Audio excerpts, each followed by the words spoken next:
अस्सलाम वालेकुम, आप देख रहे हैं PA न्यूज HD और मैं हूं आपके होस्ट सादिया बतूल। शामिल करते हैं आज की अहम खबरें। कराची खित्ते में मौजूदा सिक्योरिटी सूरत हाल, ईरान इसराइल जंग के पेश नज़र वफाकी हुकूमत ने ऑयल कंपनियों को तेल जखीरा रखने की हिदायत कर दी है। वफाकी हुकूमत की जानिब से ऑयल कंपनियों को 14 करोड़ लीटर पेट्रोल फौरी मंगवाने का हुक्म दिया गया। Oil and gas regulatory authority OGRA की जानिब से ऑयल कंपनियों को लिखे गए खत में 20 दिन का तेल जखीरा रखने की हिदायत की गई है।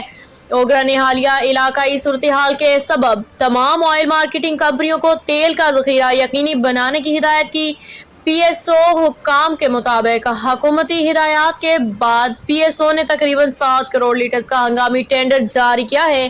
तेल बरदार जहाज 10 दिन के अंदर कराची पोर्ट पहुंचेगा। PSO हुकाम का कहना है कि 6 जुलाई को पहुंचने वाले तकरीबन 7 करोड़ लीटर से लदे तेल बरदार जहाज को 26 जून को पहुंचने की हिदायत की गई है। 1 जुलाई तक मुल्क में इजाफी 14 करोड़ लीटर तेल मौजूद होगा। सूरत हाल देखते हुए मजीद हंगामी टेंडर्स जारी किए जा सकते हैं। न्यूज स्टूडियो से अब तक के लिए इतना ही। मजीद खबरों और अपडेट्स के लिए देखते रहिए PA न्यूज HD।